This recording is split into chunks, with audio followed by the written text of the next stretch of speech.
So I think the topic for me is like why companies get stuck at this like 3 to 5 million ARR mark, which we've seen before, like a few times. And I'm starting to notice there are patterns about like why companies get stuck here. Yeah, it seems to be it's a hump to get over. hmm Is what Like it a feels like. million is the first milestone, but it's almost like if you want to get to 10, like you have to get over this like midpoint, and the midpoint seems like it gets like people get stuck at this midpoint, and it's this like 3 to 5, 4 to 5 million. And we've worked with enough companies now. I won't name any names, but we've worked with enough companies now that there are patterns about why they get stuck here. And I just think it's really interesting. I kind of wanted to unpack like what that is, and also too how I'm thinking about helping some of these orgs like overcome this challenge. So for context, and again, I won't name any names, but I am working with a company, and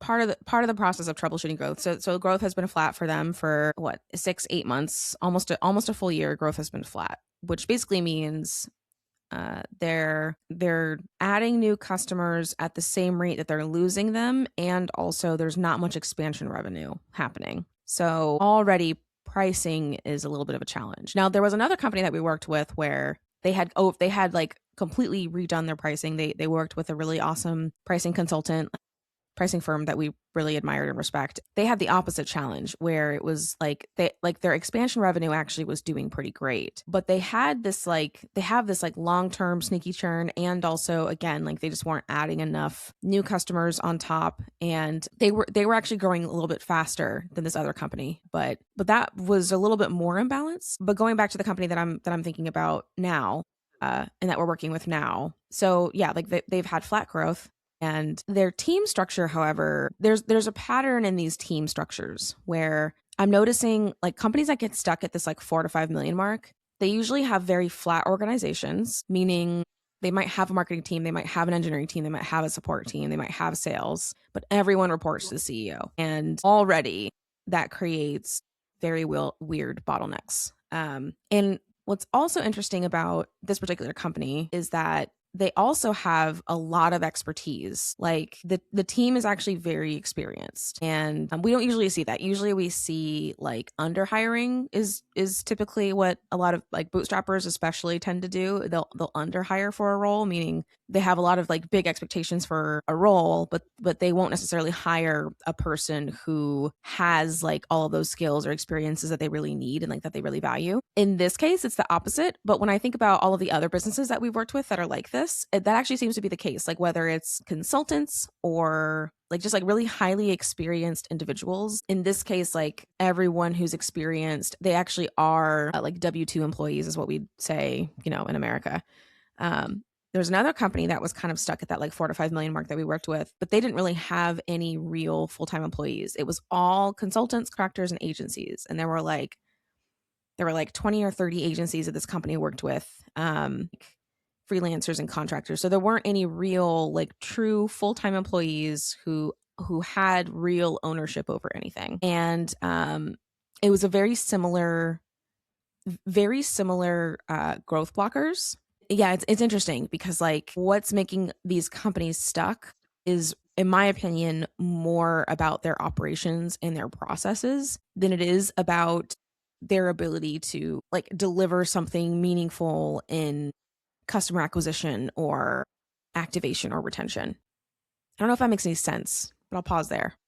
Yeah. So is it about like they're not set up to scale what's working? 100%. And I think like for both of the companies that I'm thinking about, at least, like it looks a little different for each of them, but it's the same general problem. It's like the way that they're structured, they're actually not going to be able to scale. One company has a lot of analytics debt. Like the amount of analytics debt in this company is also like extremely high for how big they are. What's Analytics debt that? means, yeah, so analytics debt is essentially you have grown so much without good analytics and good data, and by the time that you actually need that data and like need that those analytics or need that whatever, you can't, because either the product can't like there's technical debt with a product. Like maybe you can't literally implement like an amplitude or a mixed panel because you're on like a really ancient framework or something that like just can't, like you'd have to like rebuild the product basically to be able to use product analytics. Or it could also be,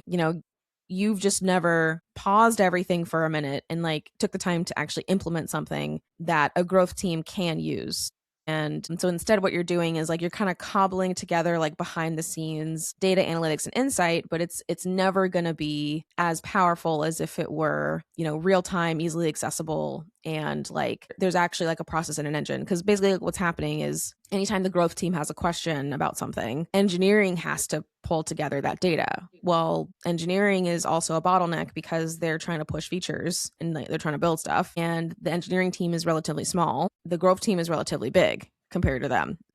So even if that were efficient and effective, you'd still have the bottleneck of engineering basically having to stop and crunch numbers and crunch data, of which that they're not necessarily going to always 100% understand. It'd be much easier and much more straightforward if there were a product analytics tool in between them where the growth team can query and build their own reports and build their own dashboards. And also, head of product can kind of work with the growth team as well in terms of, like, well, what events can we build and like build into the product and, pipe that over into the product analytics platform, blah, blah, blah. And also like, there's product analytics, but there's also just like other analytics platforms like BigQuery and Looker and et cetera. And today, none of that exists for this company, but it's because the technical debt is so big that they would literally have to rebuild the product to be able to even implement anything like that. So everything that they're doing right now is like 100% manual. And engineering basically has to stop work so that way they can go and answer these questions, but they aren't necessarily like in the best place or position to do that. So anyway, so you can see the inefficiency here. Like you've got this super experienced growth team, and it makes it really challenging for them to be able to do their best work because there's such big technical debt and analytics debt that they don't even have access to the right information. And there's a flip side to this. So another company that we worked with that was in this like similar boat of like they're stuck at 5 million. It was the opposite. They had good product analytics, but there's no one person. This company has a completely like there are no full-time employees. Like it's like 50 contractors and a bunch of agencies, and there's no like head of growth, or there's no like real head of product that isn't the founder or what have you. So like there's no person like who owns, so to speak, the data that's in there, or even is responsible for like looking or checking things, or like trying to find opportunity, or like making recommendations for what else they should be tracking, et cetera, et cetera. So they have the opposite problem where like they actually have product analytics, but there's no person who's designated to use it really. And they bring in new contractors and consultants all the time, and people kind of poke around, but that doesn't necessarily mean that they have ownership over anything. It just means that like, okay, it's there if they need it, but for the most part, like no one's really using it. And that's also, I think, just as it's less painful because at least it's there, but it can also be very painful because no one's really owning that thing. Right. No one's looking at it over a longer period of time. Exactly.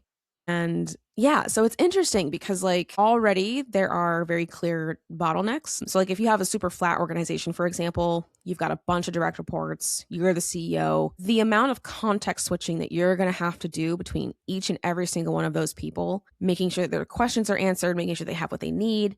But then also you're trying to thread together all of their activities into something that is cohesive. But what I find is when the CEO has too many direct reports, that almost becomes impossible. Like it's impossible to create any kind of cohesive story. And part of that is because all of these direct reports, whether they're contractors or full-time or agencies or consultants, none of them, they're all siloed from each other. So like none of them talk to each other really. And because there's no like internal leadership, all of that has to really come from the CEO. And the only time I find that this works is when the CEO is hyper clear about the strategy and knows exactly how to communicate that to all of the parties involved.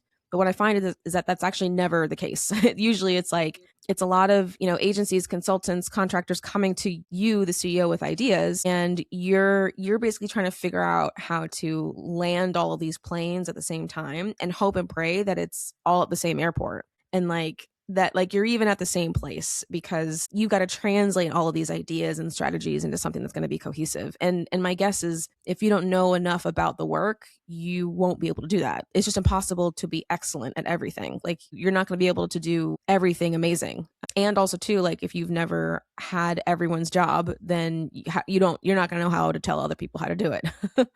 Mm-hmm. Realistically speaking, like this is not the ideal scenario. What would be more ideal is that you have, especially at the 3 to 5 million mark, I would expect to see internal leadership. Like I would expect to see like a senior marketing manager who has direct reports. I would expect to see a head of product who has direct reports, or at least a head of product with an engineering team that can support that. If you have product led sales assist or sales led as a go to market motion, I would expect to see, an AE, SDRs, etc. Like there's some type of there's enough hierarchy to create the structure that you need. So that way the CEO is really only directing strategy or collaborating with like a few key partners and not I say partners, a few executives or leaders internally and not, 50 people. So you go from 50 or even 20 down to like 4 or 5. And also, I find like this phase too is a weird one because, we've talked about the transition of founder to CEO quite a bit on the pod, but I feel like it's most apparent here. Like this is the phase where it's really clear if the founder really understands the job of CEO and how they become and transition and transform into that. And I think it's just really clear to me when that is misaligned. And so I actually talk about this with my business coach a lot. And this is something too, like I'm speaking from experience of I have had to make similar transitions for myself, both from like not just thinking about it purely from a founder perspective, but also from like a CEO perspective. And then similarly, not just thinking about it from like a marketing contributor perspective, but from a CMO perspective. So that like IC to executive layer, like that transition is very real and necessary if you're going to create something that's sustainable and also to like you don't get stuck, because it is a tough transition to make. And I don't say it lightly. I say it so easily, but like it's important. It's really important. Yeah, it feels really hard too. And I think the risk too is adding too many layers too soon. Mm-hmm. And you go from flat to, too vertical, and that doesn't work either. Totally. Yeah, yeah. I think about it going from like, there's 2 layers to 3. And I think that is enough. So if it's like, Yeah. if you're the first layer and then all of your direct reports is the second layer, that's a very flat organization, right? If you just added 1 layer in between you and everyone else, I think that would be enough at this stage. And we wouldn't need to see super robust internal structures until like you get to a certain level. And I like it's tough for me to say like exactly when you would even think about when do you get like a chief? When do you get a CMO, like a full-time real, CMO, like not just fractional or advisory? Like when do you get a full-time chief of sales or COO or whatever? And I feel like it is very circumstantial, but it's also because it does depend on like things like funding, for example. But typically I don't even think about those roles until like 10 plus, like sometimes even 20 plus, because like there's also VP. Like you might do a VP before you do a chief, for example. But C-suite, traditionally speaking, you don't hire those for a while. They can be fractional, but full-time C-suite, you typically don't see that for a minute. I'm actually not sure when Moz hired their first chiefs, but if I had to guess, it was in like the 20 plus range. Yeah, like I guess I'd be surprised if it were less than that. But I'm curious what Rand would say. But yeah, so we're not saying go crazy. Too vertical, and yeah, you're right. It creates problems, but at least adding like an extra layer. If your hands have to be in absolutely everything all the time, it's impossible to pull your head up. So another, Absolutely impossible. like you had mentioned senior marketing manager. So you have someone like that can be running the day to day. You can then be working with that person on strategic direction, right? There's not so many layers between you. Same thing on the product side. Yeah, that makes sense. Totally. And then I think also too, talking about that like founder to CEO transition and like the process of making that, of like actually embodying those changes and like what it actually looks like. And what I find it is the founder, really the process that you go through is you start to learn that the value that you place on like the worth of the work that you do changes. But when you're a founder, you value yourself primarily by how much you're shipping, how much you're executing. Okay, well, how much did I execute? And that's the funny thing about CEO is that while it's chief executive officer, you actually don't execute anything. And like you're not actually executing. You're really directing others how to execute. And if you have internal leadership, that's easy. But if you don't, what ends up happening is you're basically running around between like 20 to 50 people and you're trying to like give them direction, tell them what to do, give them guidance, but also consolidate all of their feedback, all of their ideas, all of their expectations, which if you hire good people, they will have good ideas. But I will say, like, as a manager, especially as a high level manager, like it's impossible to manage that many people. Well, you certainly could like automate it. You know, you could have people do like check-ins every day and like you could go through Slack and be like, okay, boom, boom, boom, check in, check in, check in. And like, oh yeah, like I see all the tasks everyone's working on. Great. Maybe you do scrums every day and like, you know, everyone kind of talks about what they're going to do. And then you check in at the end. Like there are ways to like manage and then also micromanage this. And that will feel productive. But I'm here to tell you that like it probably like checks boxes in your brain, but my guess is it's not going to actually help you move the needle on anything because where's the strategic direction? Where's the guidance? Where's the performance management of all of those people? Like how do you actually like there's leadership, but then there's also management. And you might feel like you're managing everything really well, but what does leadership look like? Like, how are you actually leading these people towards a common shared goal? And how is that actually translating into growth for the company? And my guess is when you have that many folks directly reporting to you, it's actually like kind of low-key impossible to do that super well, especially at this stage of the business. But Right. that's my 2 cents. Yeah, because I think if you get the point where if you're worried about what each specific employee is doing, you can't, right? A true CEO is looking at numbers and patterns and data and how it's ebbing and flowing, and then pulling that into, okay, well, now we need to shift here, and this is how we can do it, and then relaying that down. Exactly. And then trusting your team to be able to do that, but also doing your best to communicate very clearly like what you think that direction is. And to some degree, letting your team kind of decide how they're going to go for it. But at the same exact time, like I think a really good CEO kind of knows like when to put guardrails and like when not to based on the team that they have. And 100%. And I just feel like that's impossible to do if you're constantly like running around between all the different direct reports. Right. So I think going back to founder to CEO transition, I think the biggest thing too is you have to have a really strong sense of what your team needs. And I just feel like I think people think that the CEO job is just kind of like telling people what to do. But what I actually think it is you're really more painting the picture of, okay, here's where we're trying to go. Now you all tell me how we're going to get there. And then the CEO can say, I like that, or that might be a challenge and here's why. Like I think of CEO as like your job is really to be the master of the market. Like you are to like you're literally the captain of the ship. So if we've used this metaphor before, but if you're the captain of a ship, you're on top deck, you're looking out into the ocean, you're trying to see like where the sun is, where the stars are, like where are we going? And if you're navigating, you've got to be able to tell everyone else to like for what to prepare for. And certainly like, you know, there's also like the idea space of like, well, how do we think we're going to get there? Or, you know, how fast or what do we got to do? If you've got a great team, like they're going to make it pretty clear for you, like here's what you got to do to hit this goal. And then your job as CEO is to provide the resources to make sure that happens, and also put guardrails down of like, okay, I don't think that's going to happen, but for these reasons. And then, you know, a good example to me would be like, you know, maybe marketing wants to relaunch the website, and if you're doing your job, you'd be like, okay, let me number crunch that and let me see how that compares to all the other priorities. Because not that they will be competing priorities, but just like that's one idea from marketing, but you might have gotten like 20 other ideas from marketing, product, engineering, sales, etc. Now you've got to balance and kind of figure out, okay, based on all of these things, because we can't hold all of the limes. You know, I don't know if you've seen that meme of like the guy like, why can't I hold all these limes?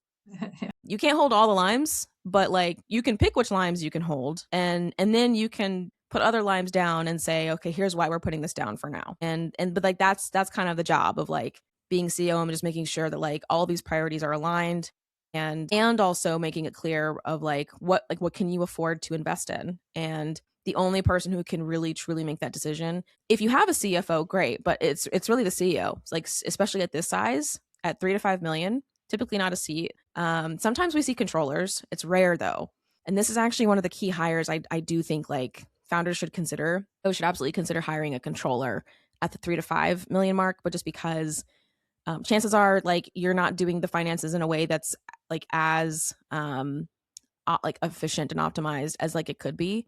And also too, like you need visibility into like financial projections and budgeting and blah blah blah. And I just find like a controller is probably a little bit better at that than maybe someone who doesn't have that background. But Would that anyway, be I a digress. full-time controller or a fractional? So I think it could be part-time. There might not be enough work for it to be full-time, Yeah. but I do think it just depends on how complex your revenue streams are. And if it's SaaS, I think that's relatively straightforward. But if you have like other things that you're doing, things like payments revenue or some have like enterprise like service-based revenue or things like that. Like I think a controller would help a lot because they'd really help you see and understand like the profitability of certain things, but then also ideally to me, like the CO isn't always crunching those numbers by themselves. Like they should to double check work, obviously, but like I think having a second brain on that is very helpful. But yeah, that's kind of how I see it. I think you also like you have to have a good sense for like what your team needs as well, and having a really grounded understanding of where you provide the most value and where you don't. Because what we tend to see at this stage too is the CEO also is still executing as if they were an IC, like an individual contributor. And there are going to be times where yeah, like you have to roll up your sleeves, like you're the CEO, like you got to do it all. But once you start hiring people and like they're really like taking over those roles for you, assuming you've hired like a solid team, you probably shouldn't necessarily always be executing. Right. And if you are, it probably means like you didn't have the right onboarding with the new hires, the right systems and training isn't set up to get them, working at their best or doing what they need to do, right? Yeah. Or you're still holding on to parts of the role that maybe you either like or you don't know that that's actually their job now. I've seen that a lot too.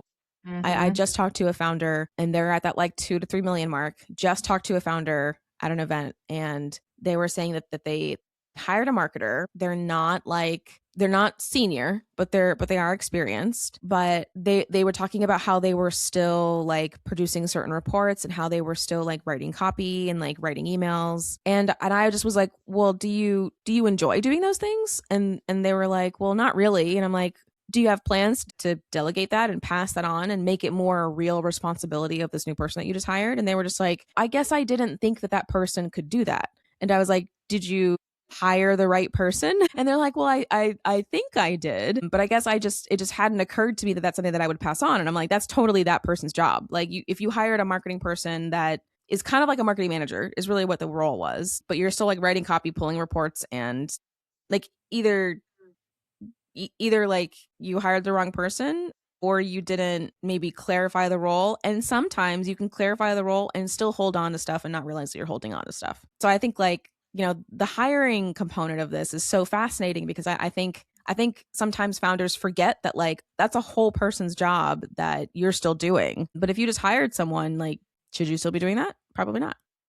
Right. It also is confusing for the team too, especially like if you hire like a bunch of like super experienced people, but you're still executing certain things that like would be on their plate. That's extremely confusing to that person. That basically tells them like communicates the weirdest messages, I feel like. Right. Yeah. And it almost communicates too that if you are the IC, then, well, maybe this isn't right. Maybe I'm not doing this right. Maybe I should check with the CEO, right? Which then defeats the purpose of handing things down to a new Right. hire.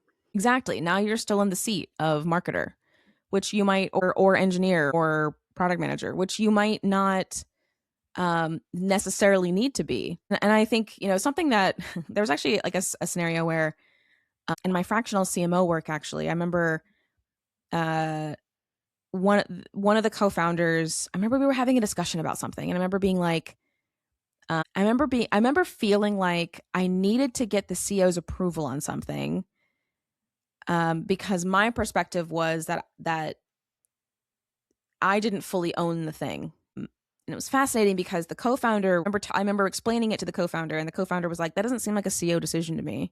And I've had that like little soundbite has been in my head for like months. And I agreed. And I was like, I totally agree. And that's kind of when I realized like, maybe I'm thinking that this is something that I need the CEO to pair with me on, but actually I don't. And if I just talked about it with the CEO, he'd be like, oh, yeah, Asia, like do whatever. I I don't care. Like it's your choice. And this co-founder was right. So that soundbite of like, that doesn't seem like a CEO decision to me. Like that's not even like worth the CEO's time to like put brain cells towards. And I just remember thinking like, damn, like he was right. But that was really more, I think, my confusion on my responsibility of, okay, do I actually own this, or did we just say I owned it, but I actually don't own it? Right. But once we clarified it, I was like, oh, okay, that makes sense. So I definitely was like, I had assumed I didn't own something, but actually I did, and the CEO was totally cool with it. So that was actually like a more positive scenario. But sometimes the opposite happens where it's like imagine if it wasn't that, and imagine if it was like, oh no, Asia, actually that marketing responsibility you don't actually own. Like you're not actually responsible for that, even though you're like fractional CMO or whatever.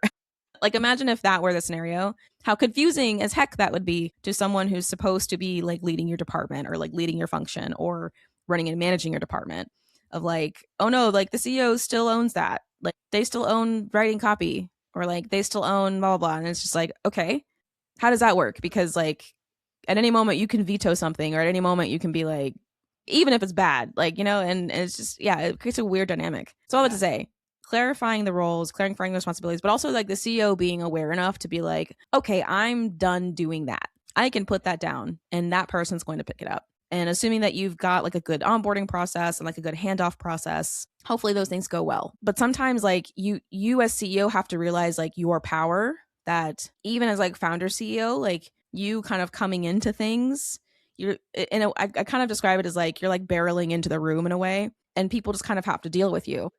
And you have to be aware and cognizant of when you're doing that versus um versus like, when you are taking more of like the leadership stance versus like the, okay, well, I'm founder CEO, I'm just going to go in and do stuff and people are just going to have to figure it out around me. That's a weird scenario to work in. And I've seen that enough times. Yeah. Yeah, and because people are not going to speak up. Oh no. When you do that. No. And I think too, I feel like we've talked about this before, but being a true CEO is kind of lonely. Oh, extremely. It is a Extremely. lonely position. And I think if you're a founder turning CEO, that's where some of the struggle is. Well, I built this thing. It's hard to then go into that space of, okay, now I'm truly alone while my team gets shit done.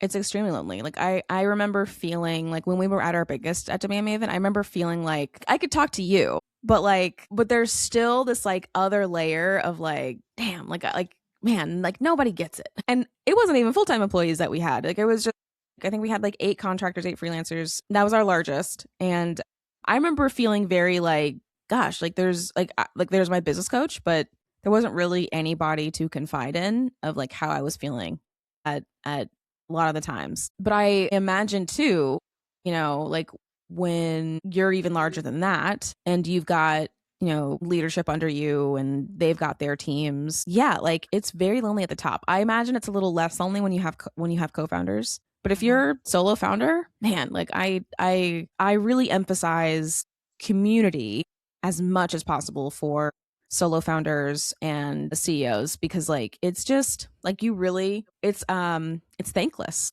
It's thankless. But it's also kind of like one of those like self-fulfilling prophecies of like, well, like you don't become CEO to be thanked. Right.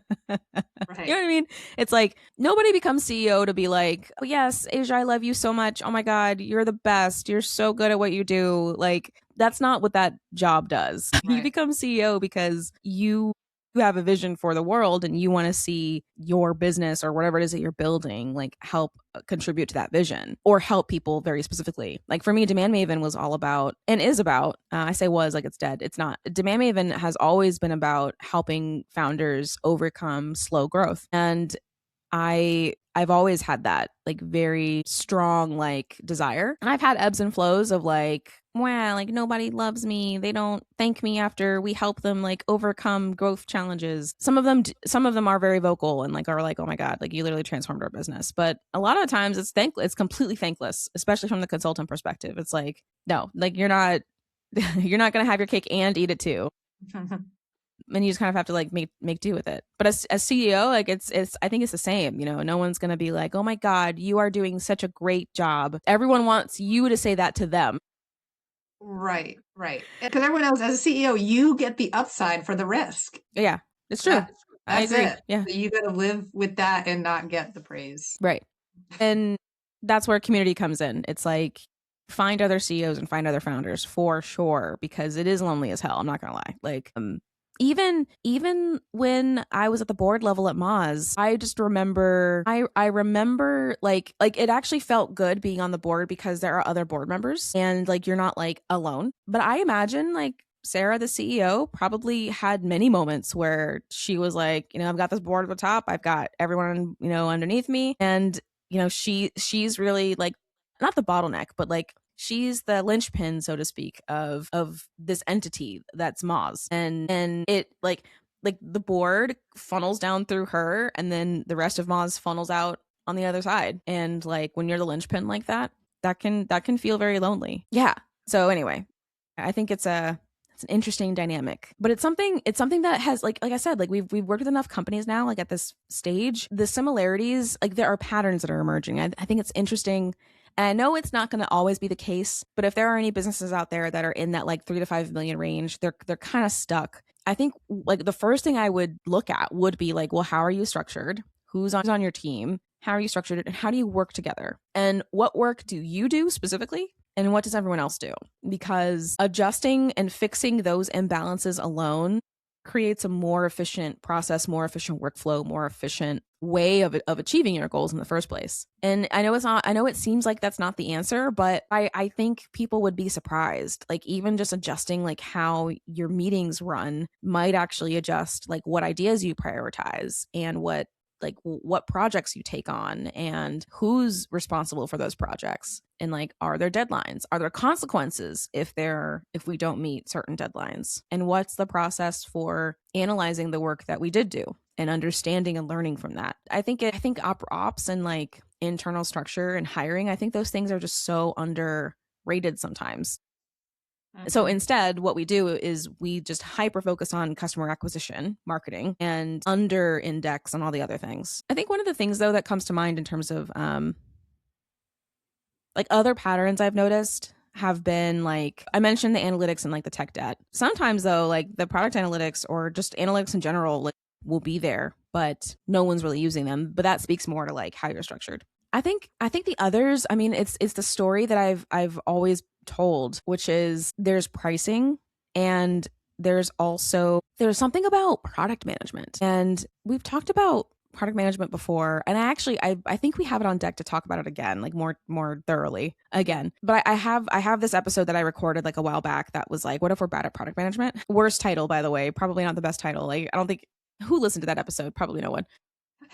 But like when I think about like part of why some of these companies get slow is because they aren't actually being strategic with what they produce and like with what they push as feature and what adjustments or how they think about expansion in the product. And I just heard a story from a marketer like at the event that I went to, and she was telling me about how she's interesting because like she runs like a consulting practice and also she's like internal marketing as well. And she was telling me how there was a feature push and it took like a whole year for development to build, a whole year for engineering to like build this feature, and they got really conflicting information from the CEO. So the engineering team is basically like, well, the CEO is pushing us to build this thing, but then the CEO is also pushing the marketing team to like go to market in like, let's say like the UK and the US. Well, this feature that took a whole year to build, all the things, apparently it's like free in the UK or something. And like half of the customers are in the UK was the other thing too. So like you can start to see where this is like breaking apart. Like basically like the CEO really pushed for engineering to build this feature forever. Took forever because they had technical debt, shocker. But like by the time that they actually did it, they're going to market. Marketing is like, hey, half of our customers are in the UK. This thing that you're building is free in the UK. Like we couldn't charge for it because I can't remember. There was like some regulation. There was something that like made it that you couldn't charge for it. And so basically the CEO was like, damn, like I didn't realize that. And so basically marketing had to like completely overhaul go to market so that way they could go to market with this feature. And basically they were just like, okay, well, like let's just not focus on the UK then. Like let's just focus on the US. And it ended up like not they don't have the data to know if it's ROI positive or not because tech debt. Of course.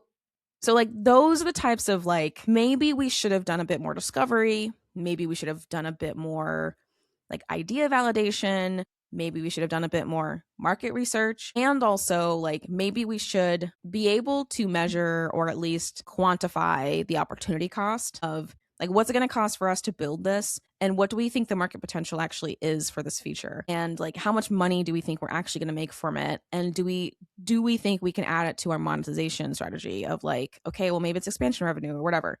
Apparently, none of that happened. And so that's the type of like, that's where product can kind of get in trouble a little bit. And this company doesn't have a head of product. It's all driven by the CEO. But that's an example of like where things can kind of fall apart sometimes. And if you don't have like a good strategy or like a good process for figuring out what you should build and like a good process for validating ideas, you might waste a lot of money, energy, and time and not even be able to reap the benefit of it at the end. Like that's the type of risk you're incurring.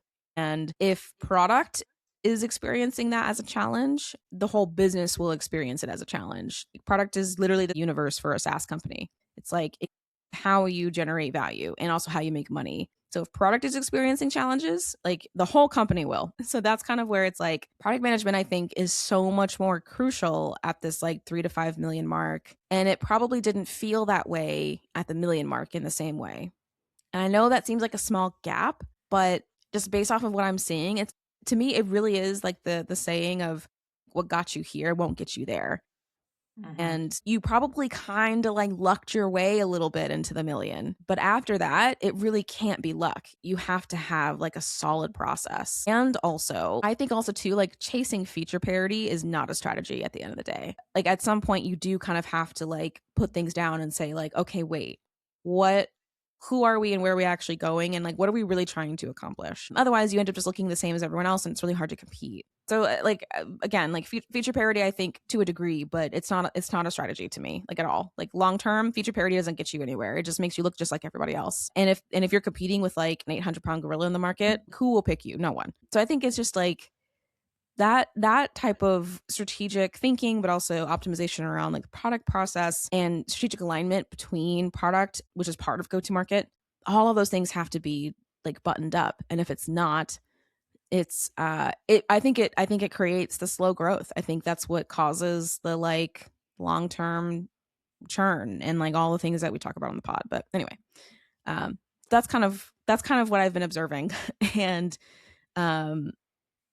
yeah, I think we solve it by really pausing, stopping, and looking, and really getting critical about who's doing what, how is our team structured, what are our processes for deciding what features we build, how do we validate those ideas, and then do we have the information and data that we need to make good decisions. And I feel like if you can check those boxes, then you're probably on your way. And there might be really obvious levers to pull.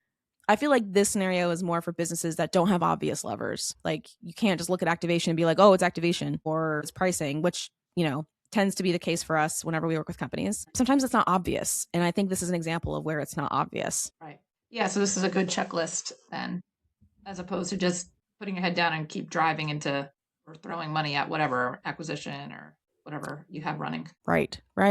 Exactly. And then of course too, if you're in that 3 to 5 million mark and you're like, damn, a lot of this resonates, please reach out, because these are the exact types of problems that we solve. Not all growth is customer acquisition. It's actually customer acquisition marketing is easily the least efficient. So if you're struggling with any of these things, please chat with us, because chances are like it could be something obvious, but it also could be something not obvious at all. And that's where we can help come in with our change management processes and services, and also like thinking about ops and like how you structure. And that's something that we've absolutely got experience with, like working with CEOs on and helping them transform their teams internally. But yeah, that's the episode. Thanks for listening. Thanks for joining me, Kim, as per usual. Yeah. Thanks, Asia.